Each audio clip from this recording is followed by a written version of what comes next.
Hello, hello. Welcome, everyone. Welcome. I'm so excited to meet you. This is a little bit of a networking event. So if you come in, even if it's on the replay, join in the chat. Tell us a little bit about you. It's a beautiful day here in Houston, Texas. And I hope you guys are having a great day. You ladies, please let us know a little bit about who you are in the chat. I am Elizabeth Agripides. If you are new to me, welcome, welcome. If you're not also welcome, I'm happy you're here as well. Today, I am so excited to talk to you about the neuroplay method, a new standard in infant care. And the reason is because I want to help you and it helps you. The reason it's created, I'll tell you all about it, is to stand out more in what you do and to be different and to make a difference. And I am going to ask you in a little bit what those things mean to you. So, this is what we're here to learn to elevate you to be different, stand out, and elevate babies as well as the parents. And let's get started. I want to give you lots of value today. And if you're here live, you have the benefit of asking me specific questions that'll relate to you so you can get some personalized info for your own situation. So let's get started. I'm so excited. All right, here we go. All right, minimizing this. So glad today everything seems to be on target. Last time, my whole computer had to restart, and it was really fun. Um, all right, so, oh, one more. There we go. Okay, so I'm going to show you today in a short amount of time how to position yourself to stand out, like I said, and be different so that you can choose the jobs that you want and how to make a huge difference without necessarily like going back to college. Okay, that can be something weighing on people that I've worked with and nannies, newborn care specialists, and it's a doula or a sleep consultant, and it's like, how do I go that next step? But parents are more discerning than ever these days. But they also don't know who to trust anymore. There's kind of a trust issue because there's a lot of AI stuff. And also you can be water hosed effective information online. So you have Google and then now there's Instagram and TikTok and it's like this constant. So let's say you have a baby and you go Google baby development stuff or baby feeding or a baby how to find a nanny or caregiver, and it's just like so much and it's really difficult to decide who to trust. And then what is AI and what is right for my baby? And so by creating a new standard and there's a gap, we're going to fill that is between being a caregiver and getting clinical diagnoses. Okay. You will be the go to. So that's a gap that we're going to talk about today between caregiving and be with your family. And then if something happens and the path that must be followed. All right. All right, let's go. Let's go. This is my favorite stuff to talk about, so I hope it's exciting for you. Like I said, there's a gap between caregiving and clinical care. So what I see is, so depending on what role you're in, so I have here who this is really, really applicable for. Parent educators and nannies, newborn care specialists, IBCLCs, postpartum doulas, um, those who also, and I said this twice, but also those, I know doula and nannies, all of these roles can be really, really involved with families who come out of the NICU. So when you're a NICU graduate, this is just even more so extremely applicable. So, what I've seen with the professionals and providers like you that I've worked with, that even if you have a few of these roles, right, there's some trust issues of parents and confusion that parents have.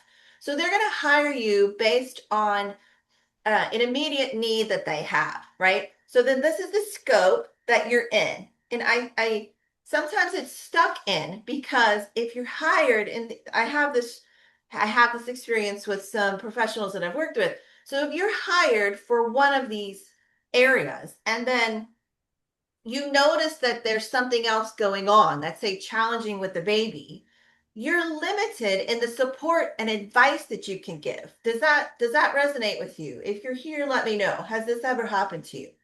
To where you have experience and you've seen probably, hundreds of babies or so, and this might be a first time mom, but when they hire you, perception equals truth. When they hire you, it's for, let's say, a sleep help, right? Whatever your actual title is. In their head, they're like, okay, I need help with sleep. So then you start noticing that the baby has other challenges. So the baby's not sleeping well. Why? You're a professional, right? You might go into that or attempt to go into that and it's not received well. They're hiring you for one thing. There's like a role, and that's what they have defined for you. It might not be the whole definition of you, right? But that's why I say perception equals truth. So this can cause what, I've seen resentment or frustration, maybe a feeling like a glass ceiling that you can't cross, because it's like, I try so hard, I've done this for, let's say, 15 years or whatever the time is. You might have even gone and get a different like certification in something, and maybe an IBCLC is going to work with a baby, but then they notice the movement of the body isn't right, and they're like, oh gosh, this baby is not going to be successful. um I need to send them somewhere else. And so then it's moving outside and moving. So then there's just a trust thing. If but it's not received. Okay. If it's not received, that then you're very limited in what you can do. Okay. Have you experienced any of this? Have you tried? This is really, really apropos, I should say, for infant teachers as well. So in schools, if you're in the infant and young child room, it's like your viewpoint of what you provide is just very, very specific. So to be more valued and have a deeper work and not overlooked, we have to bring something else to the table, and it has to be with confidence, and it has to be, no, this is my role, right? So I want to start with a simple question as you get to know a little bit more about me here. In order to stand out and be valued more, let me check your chat here real quick.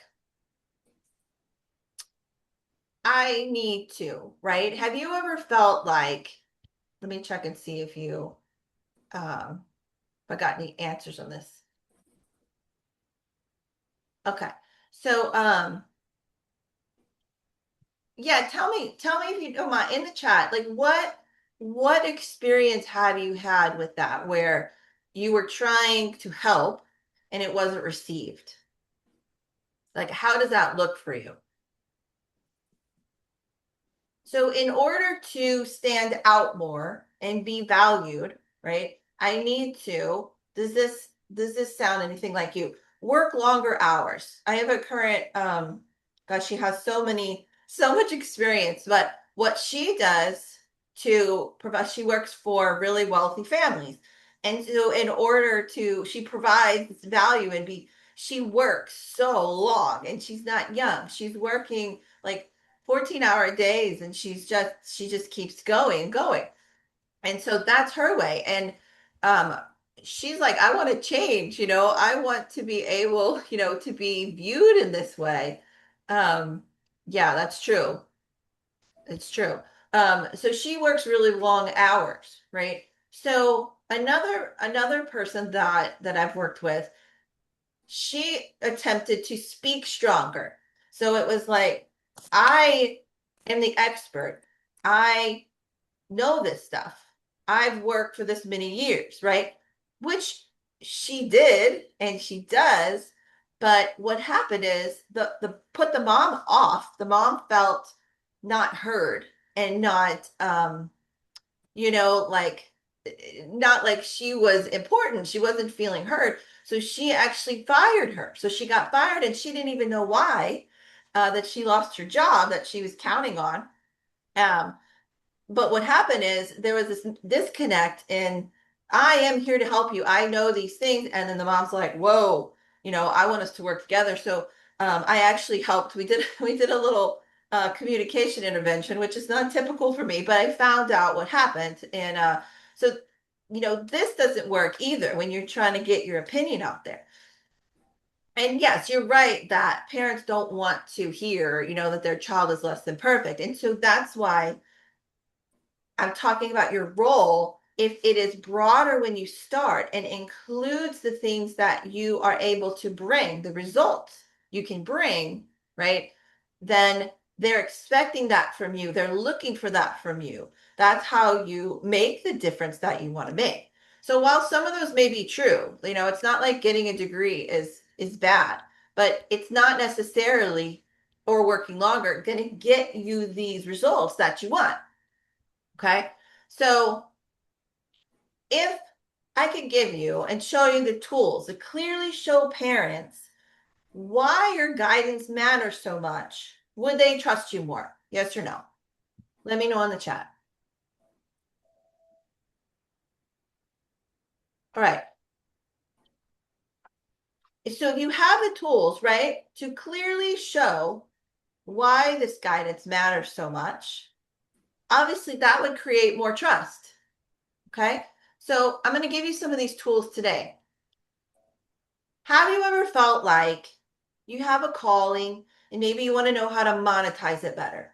Most of infant and child care providers and professionals and teachers you have, like me, we got into this field or we have a big heart. We want to work with babies. I love babies. I want to help families. And work with little kids but it's not always respected or fulfilled. Sometimes it can look like, oh, they're just, a babysitter, or they're just a nanny, or they're the help, or they're here you go, here's my child. Like there's not a value of contribution other than okay, here, help me out. I got to go back to work. Or so if you have that bigger calling and you feel like I should be further along and head in life by now, what? It's like I don't know that I want to just keep like I had one she was in NCS, I believe. Yeah.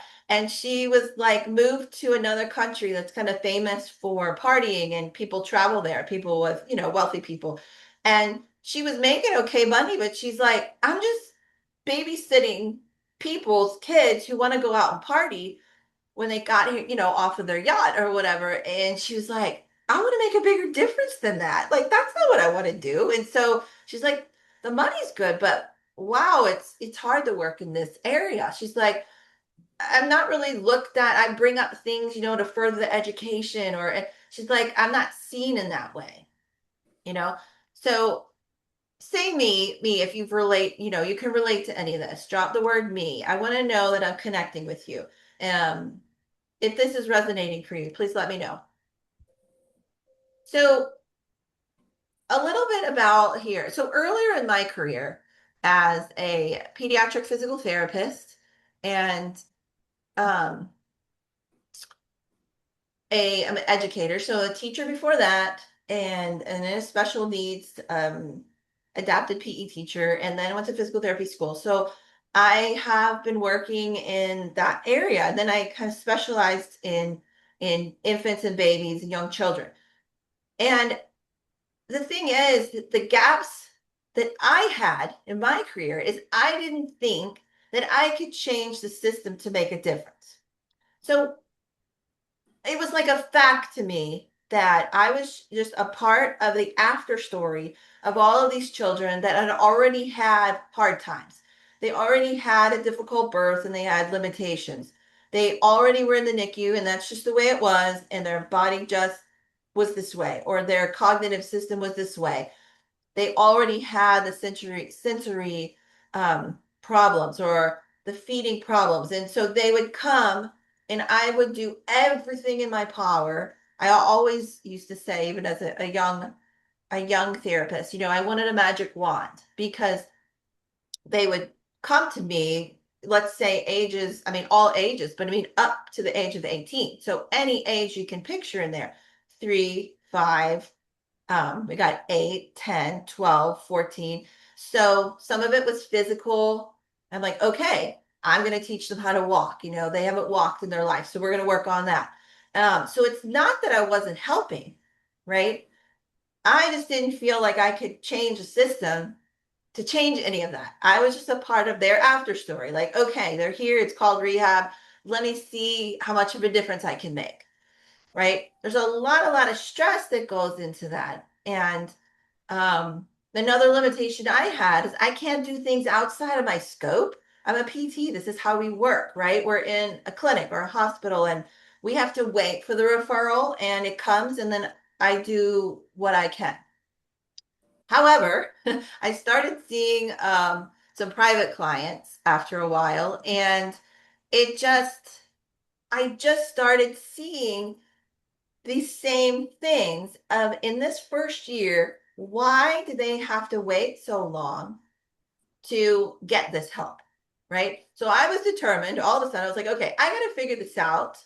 Um, Instead of I'm just one person, right, in little Katy, Texas, I wasn't really different. There's a lot of therapists. I realized that I didn't have to stay there. I could be different and I could figure out a better way. And so that's what I started working on. And so there's a lot of issues that go on, for example, in babies who are in a NICU, even if for a short period of time, or if they were premature. And so what happens, especially if you're premature and didn't go to the NICU, or maybe you were just there, for a day or something like that, the parents during that time, you don't have any control. Like you're just thrown into this environment because the primary focus is save the baby's life or maybe they're not breathing right or there's a very very immediate focus and so all this other stuff gets put on the back burner, which is usually necessary. And then they come out of there. And then the mom went from the parents, they had zero control what was happening. A lot of times the baby's sent somewhere else on a plane and um, it's so much, they're terrified, really. They're terrified, especially when they're sent home. They're like, yay, you graduated the NICU, now you go home. Okay. Um, So you had an emergency C-section. Okay, everything's fine. And now you go home. Okay. So these children have the highest probability of sensory and motor limitations because of what they had to experience. Okay. A lot of times they're in the womb in the wrong position, and that's why they needed that, like the different kind of birth. Or a lot of times these days, the reflexes, their primitive reflexes are actually kind of delayed. So they can't, this is not an emergency necessarily, but sometimes they can't make their way and do all the things that they're supposed to do to get through the birth canal. So that causes C-section. So then why was that the case? Why are their reflexes delayed? So what that's going to do is push, if you can imagine, all the other things are going to be late. Um, all of the feeding things are going to be late. So feeding on its own, I'm getting a little sidebar, but tell me if that's okay. Is this interesting to you? Let me know. Um, I can stay on track for sure, but I it feels relevant, but I'd love to know. Like feeding on its own is so many different components. It's sensory to feel it. It's motor actually, because all of the muscles have to come together and achieve a certain thing. Um, one one thing that is not common knowledge, even a family member of mine didn't really know what my specialty was, so she didn't take advantage. She didn't realize. So when she had twins, and when they're born early, what happens is the whole sensory system, which is also includes processing, right? So it's just picture toe walking and texture issues, all these things that show up later. So when you're born early, you miss the last few weeks of refinement of the sensory system to where everything integrates. And it's like the processing's clicking, clicking, clicking. So that baby's like that beautiful rolling over, pushing up, doing all the things, right? Not the baby who's stuck in tummy time screaming, which was one of hers. Okay. And that child is now struggling with some things. Um, Bringing a suit against Mel. anyway, so also I want to share that the tongue ties now and lip ties and this and that, there's so much stress with that. I'm helping out in a few of the parent groups, and they're like, my baby had a release and now they're doing terribly, and they taught us wound care. So I'm trying to do these things and the baby's screaming. Um, but then all of that's finished and now they're refusing the bottle altogether, or now this, or like, I really just wanted to breastfeed better, and now there's so much stress. And so some of that, not all, right? Some of that can be prevented. Okay. These roads that I'm talking about bring so much worry and feelings of failure, and they're not good enough as a parent, and even sadness. And all of this is happening whether we like it or not, right? It's happening. So a moment when I just knew I wanted to do something different. Something had to change. It wasn't that I couldn't help, is that the help was coming too late. So I met this mom, Bethany, and her son was in preschool with mine, and I didn't know her really, but once we started talking, and she was like, "Can you actually help?" She's like, "My baby, she's 9-month-old daughter." She goes, "She sits perfectly fine and she seems happy, but like she's not doing these things." So when I Google it and we start trying it, she hates it. She's crying all the time. And I'm like, "No, no, no, this is fun. Google said this is fun," or Instagram, right? You're supposed to play and you're supposed to love this. And she's crying, I'm crying. And I'm like, my first year, with my baby girl is not enjoyable. Like, this is so stressful. So we finally met. I realized, I didn't tell her this, I could have changed her entire first 9 months with her new baby. All of that could be different. And obviously, I just stepped in where we were, said, "Yes, I can help you." At that point, it was more of a PT issue because everything had kind of built up since birth. But imagine if you can step in earlier and say, "I can help direct you." If they came home from the NICU and you like, "I can help direct you." Imagine the feeling of lightness or relief if you can actually help them, right? Um, so I changed what I was doing, and it was not easy. I started to work in the first year creating babies' movement patterns as they were being developed, which is as their brain is being developed. And I realized I was onto something even bigger. So I flipped my thinking, and that's where the creation of this neuroplay method to create the brain instead of trying to fix it later. Because when you're a pediatric PT, a lot of it is 90% is neurologically focused. And so instead of trying to fix it later, I'm like, why don't we create it in the best way while it's being formed at an astronomical rate with thousands and hundreds of millions of connections? So what I'm doing now and what I've been doing, I'm focusing on sharing these years of education and clinical with ones who are already in place to make the biggest difference, which is you, which is you. Excuse me. Therapists, I mean, fantastic. They're after the fact, right? Um, this is you. So this is where I'm focused, and this is why. And the benefits, like I mentioned, we're gonna, that you can receive are also, it's like success for everybody.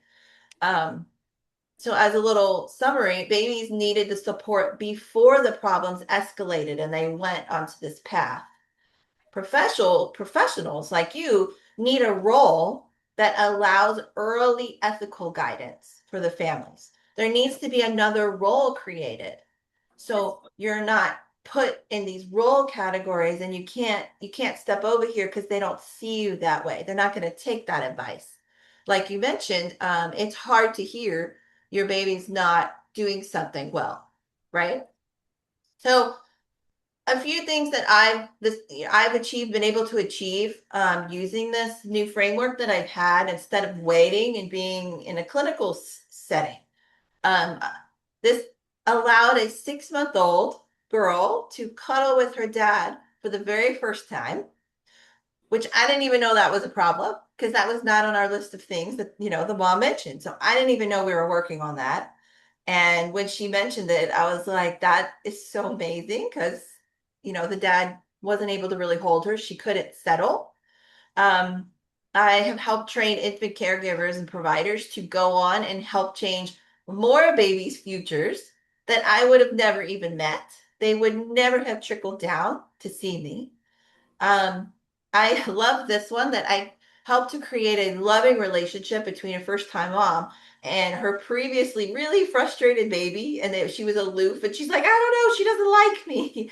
And so that was really amazing. So um, lastly, I'll mention that the 9-month-old I mentioned, she went on to excel in a gymnastics class with her typically peers, and instead of being in any special education, um, nothing. Like it's been great. So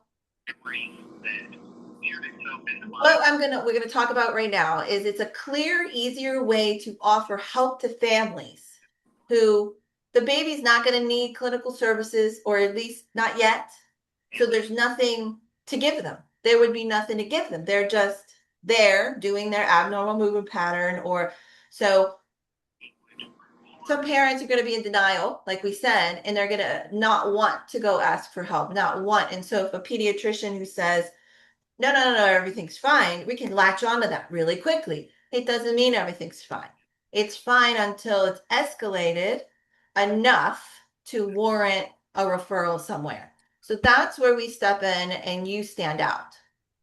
So a little bit about that. What would standing out give you? Like, what is a result? So if you stood out and you were different, we can put those together. What does that do for you? Like, okay, what's the result of that?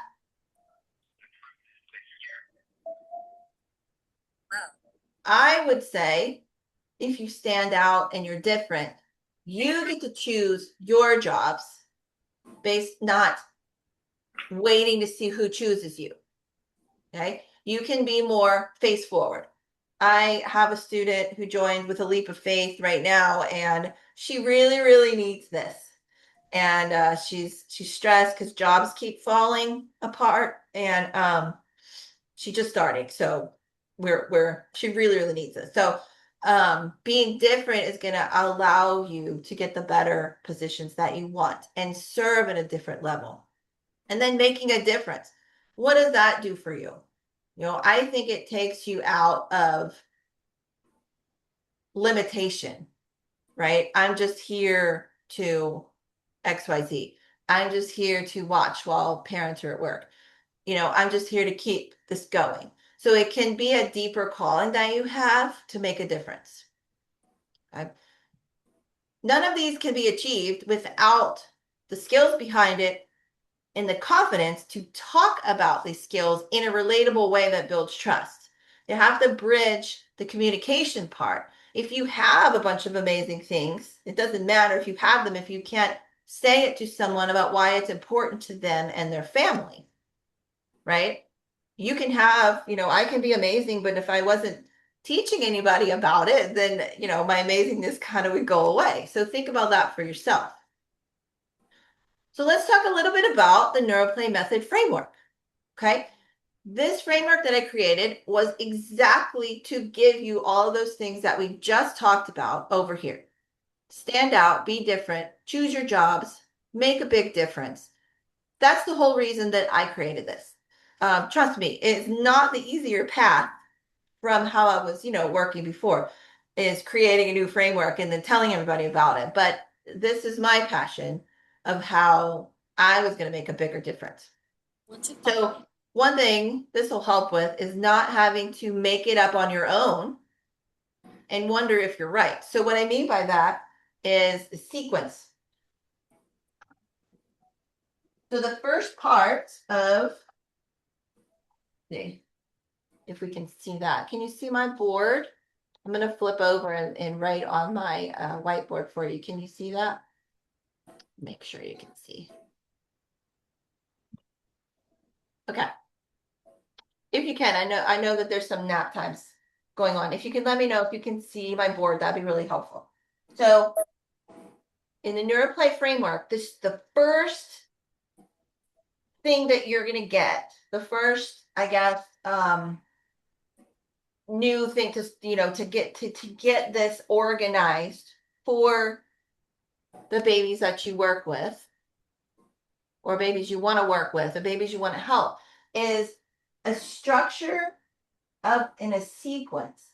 And so what this does is it takes the guesswork out of what should a baby receive from you, or what should they be receiving in general. And so if you have this sequence of movement, this is what you should be using anyway. So some people go Instagram and TikTok or whatever, and there's a lot of like, hey, do this great activity with your baby. Is your baby 10 months old? Do this. Is your baby 4 months old? Do this. And so it's not that a lot of them are great activities. It's not that the activity is bad. Hey, Kim, you cannot see the whiteboard. That's interesting. All right, hold on. You should be able to see it.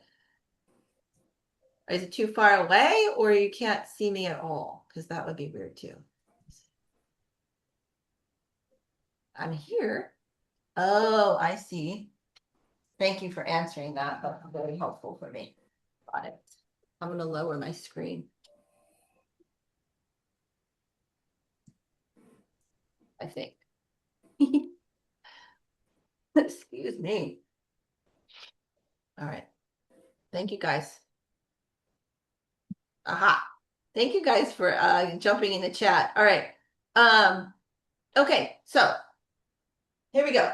So it's really, really important. Anyway, I was saying you can grab activities, and it's not that these activities aren't good on their own. It's just a baby who's developing at a certain age needs things for all of their systems.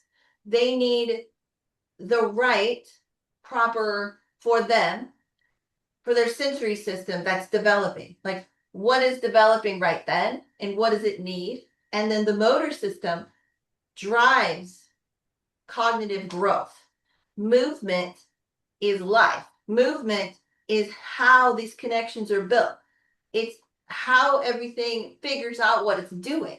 So this includes your eyes, the eye movement, the head movement, the tongue movement, the trunk. So the tongue, here's a little therapy secret. The tongue and the trunk they're connected. They mimic each other. So I used to co-treat with a lot of feeding specialists because they were working on something and they're like, oh, you got to work on this baby's body because they're not going to get this feeding stuff I'm giving them. So we're all in the first year right now. So stay in the first year with me. The earlier, the better. So if you have a sequential movements and a structure, then that baby automatically gets what it needs.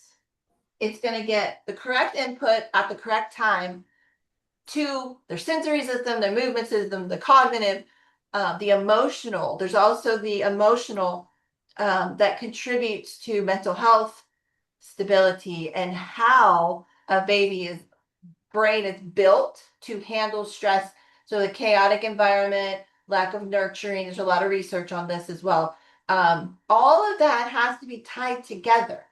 So the reason I feel neuroplay method is the new standard is because it does all of these things. It's not a pullout of, for example, infant mental health promotion, which is perfectly great. I agree with all of it.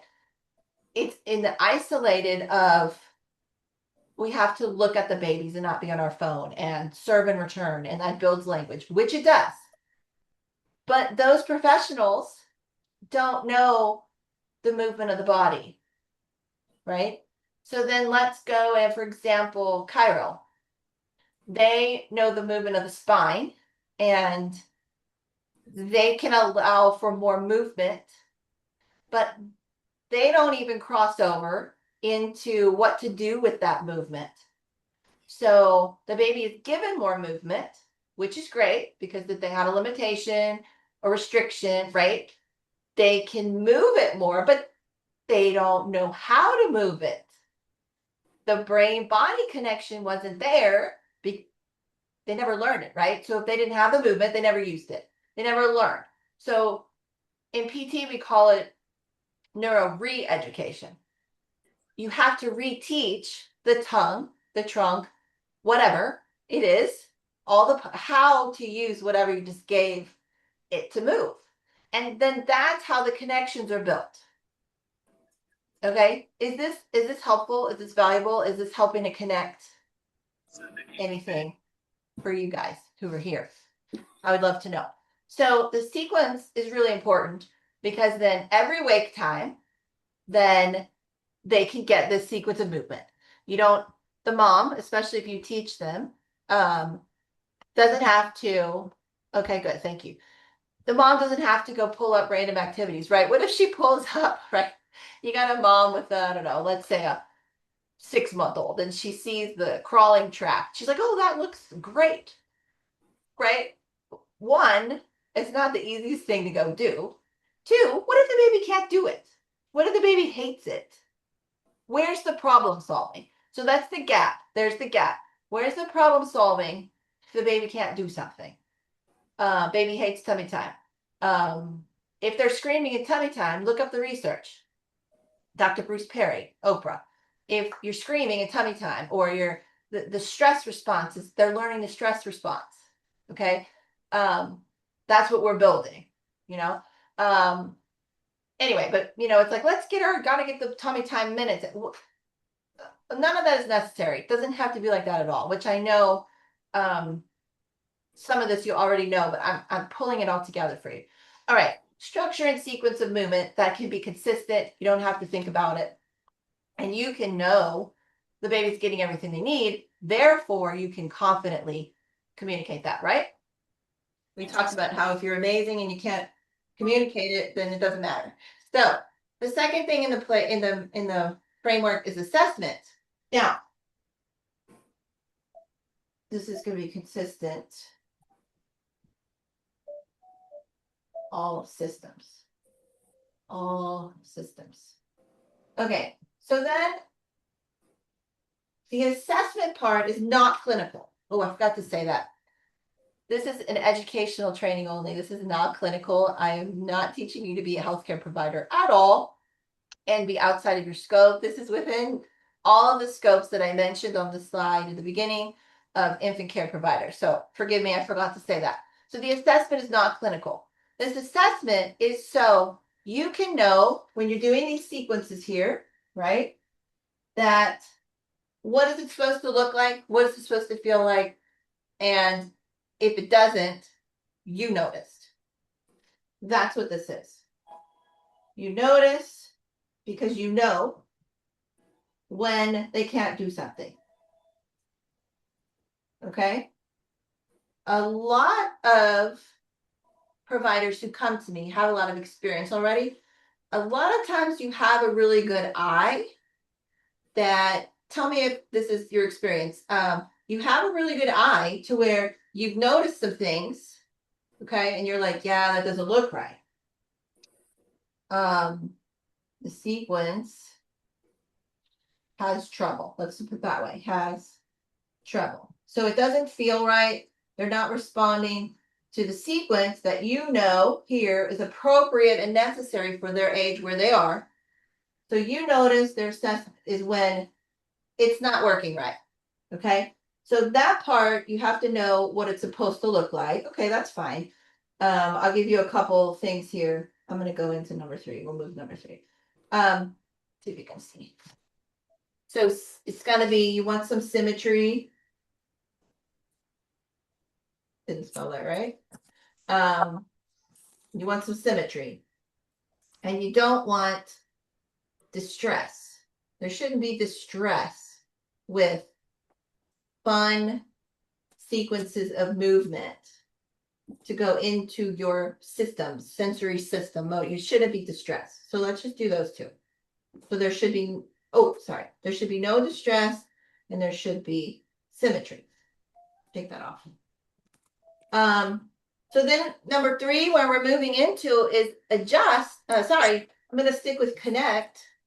Connection right here. This is where we're creating a new role and a new standard in infant care right here. You can notice when the sequence has trouble and you can start to connect it right away. Okay, this is going to tie in very closely to number 4 because you may be thinking, oh yeah, I've done that, right? Like I noticed that a baby couldn't turn her head one direction, so I put her in a different place in her crib, right? Totally amazing that you noticed that and you did that. That's perfect. The thing is, we're going to tie that example into number 4. Has to be in blue or it's going to bother me. Are y'all with me? See if y'all are with me. We're going to tie this I connected baby to her limited head movement by flipping her position in a crib. This is just one example, which would be correct. How do I communicate this amazingness to build trust and credibility and create a new role for myself?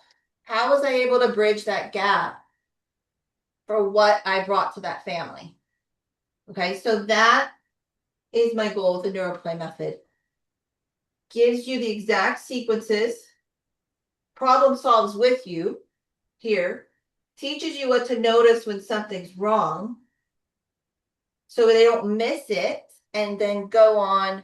I'm going to go on to be a 9-month-old, like the story that I told, go on to be a 9-month-old who got referred and had all of those problems and stress and crying and couldn't play with her mom and the bonding was missed, breastfeeding was missed. So anyway, this early here sequence, noticing, reconnect it, and then the communicate of it is what makes you stand out and be different. Therefore, you can go on to make a difference. They will trust you. Remember, we talked about there's a limit of trust now. Parents are very discerning, but they're limited in trust because of AI and so much online. So here, this is where that comes. Okay. Number 5, we're not going to talk about too much today, but the 5th level is when to refer when it's outside of your scope and who to refer so that you're actually guiding them on the path of least resistance for them. Okay, which also contributes to the trust, respect, standing out. Okay. Standing out. Because you're referring path of least resistance for them. If you've ever worked with a baby from the NICU who graduated, was born early, had complications, any of those things, even if it wasn't dramatic, like feeding tubes and all of that, this would be huge, huge that you can help them down this path. You have the trust, respect, you have the communication, you have the reconnection abilities. So that's why I created this. That's what I'm working for. So I would love to know if this has been valuable for you. We're not done. I just want to know before I go on. Let me know what stood out for you from that section.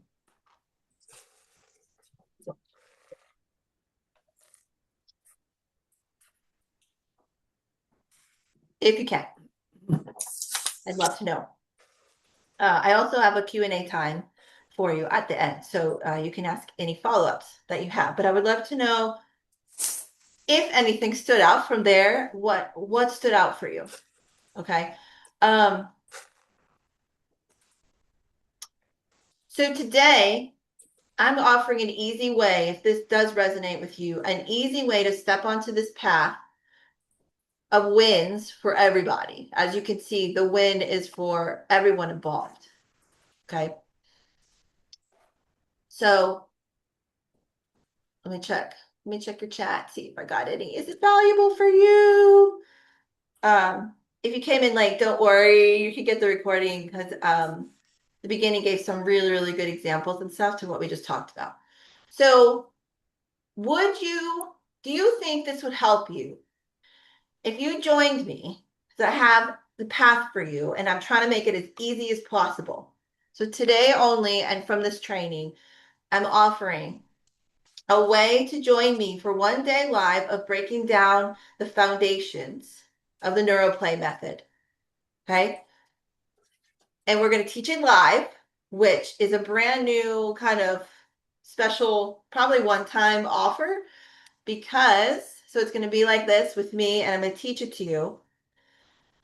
The neuroplay method foundation live with me because that gives this one-on-one time where it's going to be more customized to you. Right now it lives in modules and on the computer, and it also comes with some mentorship, which is like for accountability, right? So you actually learn all of these things on the board here that we just talked about. Okay, we all know what happens to modules on courses that don't have any accountability. Just saying, that might have been me before. I'm sure it was you. You guys are usually really good about educating, and joining more courses. But we all know what happens when there's not a live component and we pay for something and we're like, oh, that was really interesting. Where did that go? So I'm teaching it live at the end of this month, and it's gonna be customized as we go. You also will get, I'm taking $100 off today. You also will get the entire foundations program in the modules, which lifetime access. So you don't have to remember everything. You get a workbook and the 8 weeks of mentorship that comes with it.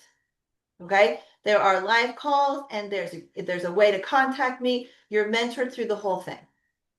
A final bonus from this training is a discount to the NICU translator. I don't know if you've heard of that course. But we have talked about how important it is for the people in both of our areas of training to have both things. So we are partnering and offering discounts to you. So that is also off of this training as well. Okay. Just remember, yeah. So the live component we talked about. I want to be really transparent with you. This is my passion. You heard the story from the beginning. If these pieces were offered separately, it's really, really high cost, just under 2,500. And I've intentionally priced this part of the program at 700. Plus 1 cent, so let's open it up and see if it's working. Oh, can you mute yourself, please? Okay, thank you. I want it to be accessible when you're ready to step into greater clarity. All right. It's not devaluing this infant development that we're learning.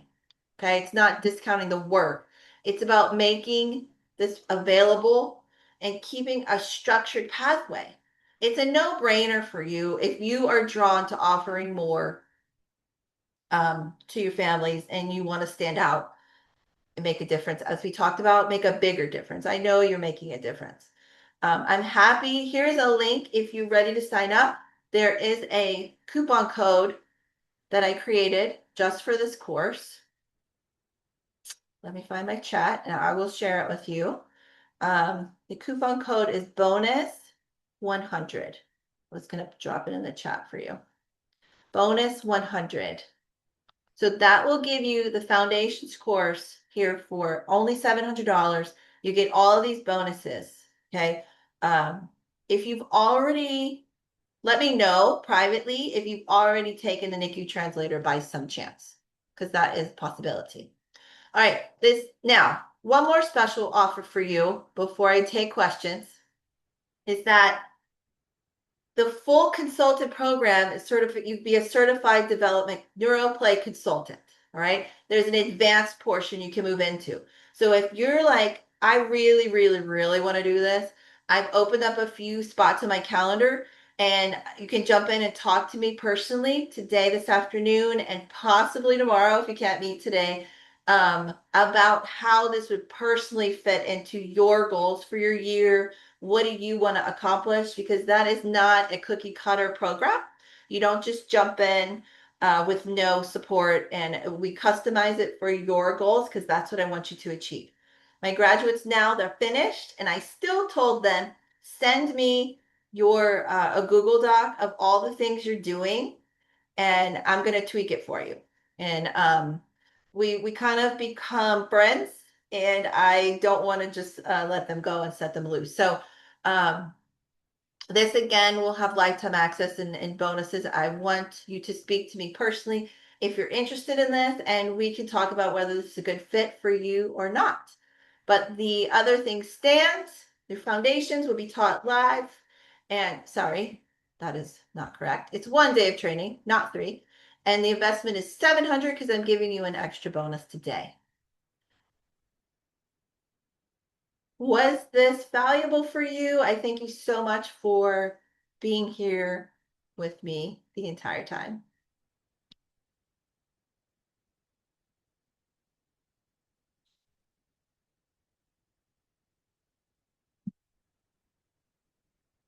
Oh, thank you, Kim. Thank you, Kim. Yeah, we're excited about it. We're excited about um the people who come to both of us are just amazing providers, and they want to give the best.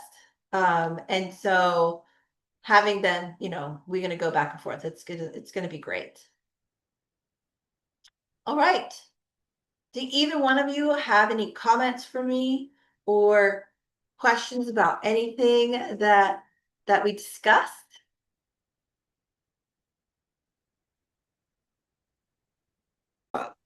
And Sorry. I referred the mom to the pediatrician, to said he might need body work. Let's see what's going on. And have an oral assessment. It turned out he had tongue tie and torticollis.